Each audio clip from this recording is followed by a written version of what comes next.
सर्दियों की जादुई कहानी रामू और शेर का बच्चा। एक छोटे से गांव में पहाड़ियों और जंगलों के बीच रामू नाम का एक गरीब लेकिन बेहद मेहनती लड़का रहता था। रामू का जीवन आसान नहीं था। उसके पास न जमीन थी न धन। उसकी एक छोटी सी झोपड़ी थी जिसमें वह अपनी पत्नी सीता और नन्ही सी बच्ची गुड़िया के साथ रहता था। सर्दियों का मौसम शुरू हो चुका था। ठंडी हवाएं हड्डियों तक चुभती थीं और रातें इतनी लंबी लगती थीं मानो कभी खत्म ही ना हो। रामू रोज सुबह अंधेरा रहते ही उठ जाता। फटे पुराने कपड़े पहनकर कंधे पर कुल्हाड़ी रखे वह जंगल की ओर निकल पड़ता। उसे उम्मीद रहती कि आज कुछ सूखी लकड़ियां मिल जाएंगी जिन्हें बेचकर वह अपनी पत्नी और बच्ची के लिए रोटी का इंतजाम कर सके। लेकिन कई दिनों से जंगल भी मानो रूठ गया था। सूखी लकड़ियां कम मिलती और जो मिलती उनसे पेट भर पाना मुश्किल था। सीता अक्सर चूल्हे के पास बैठी रामू का इंतजार करती। गुड़िया की मासूम आंखें भूख से भरी होती। वह कभी रोती नहीं थी, बस माँ की गोद में सिमटकर चुपचाप आसमान की ओर देखती रहती। रामू जब यह देखता तो उसका दिल भारी हो जाता, लेकिन वह कभी हार नहीं मानता। वह खुद से कहता, मेहनत करने वाला कभी भूखा नहीं मरता।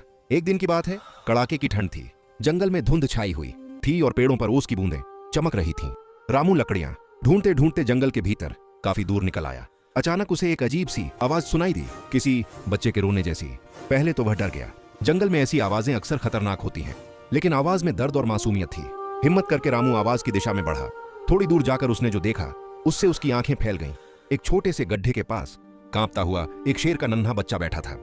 उसकी सुनहरी खाल ठंड से सिहर रही थी और उसकी आंखों में डर साफ झलक रहा था। आसपास उसकी मां कहीं दिखाई नहीं दे रही थी। रामू जानता था कि शेर खतरनाक होते हैं, लेकिन यह तो एक मासूम बच्चा था। उसके मन में डर और दया की लड़ाई शुरू हो गई। अंत में इंसानियत जीत गई। उसने अपनी पुरानी शॉल उतारी और धीरे से शेर के बच्चे को ढक दिया। शेर के बच्चे ने उसे बड़े ध्यान से देखा, मानो समझ रहा हो कि यह इंसान उसका दुश्मन नहीं है। रामू उसे उठाकर पास की एक गुफा में ले गया जहां ठंडी हवा कम लग रही थी। उसने अपनी झोली से थोड़ा सा सूखा चना निकाला और पानी पिलाने की कोशिश की। तभी अचानक गुफा के भीतर हल्की सी रोशनी फैली। रामू घबरा गया। उसी रोशनी के बीच एक गंभीर लेकिन करुणामयी आवाज गूंजी, डरो मत रामू। रामू ने चारों ओर देखा। उसके सामने एक दिव्य आकृति प्रकट हुई।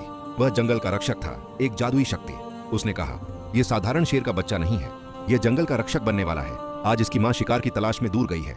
तुमने इसकी रक्षा की है, इसलिए मैं तुम्हें वरदान देता हूँ। रामू कांपते हुए बोला, मुझे कुछ नहीं चाहिए, बस मेरे घर में भूख न रहे। जादुई शक्ति मुस्कुराई, तुम्हारा दिल शुद्ध है। आज से जब तक तुम ईमानदारी से मेहनत करोगे तुम्हारे घर में कमी नहीं होगी। इतना कहकर वह रोशनी गायब हो गई। थोड़ी देर बाद शेरनी वापस आई। उसने अपने बच्चे को सुरक्षित देखा तो रामू की ओर देखा। अजीब बात यह थी कि उसकी आंखों में गुस्सा नहीं बल्कि कृतज्ञता थी।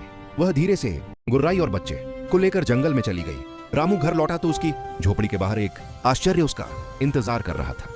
वहां सूखी लकड़ियों का ढेर लगा था। इतनी लकड़ियां उसने कभी एक साथ नहीं देखी थी।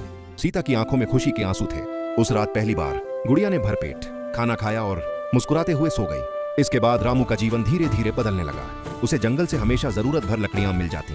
गांव वाले उसकी ईमानदारी और मेहनत की तारीफ करने लगे। सर्दियां बीत गईं, लेकिन उस ठंडी रात की कहानी रामू कभी नहीं भूला। कभी कभी जब रामू जंगल के किनारे से गुजरता तो उसे दूर पहाड़ियों पर एक बड़ा शेर दिखाई देता, जिसके साथ एक चमकती हुई आंखों वाला युवा शेर चलता। रामू समझ जाता वह वही नन्हा शेर है जो अब जंगल का रक्षक बन चुका है। रामू मुस्कुराकर सिर झुका देता और मन ही मन कहता, दया और मेहनत कभी बेकार नहीं जाती।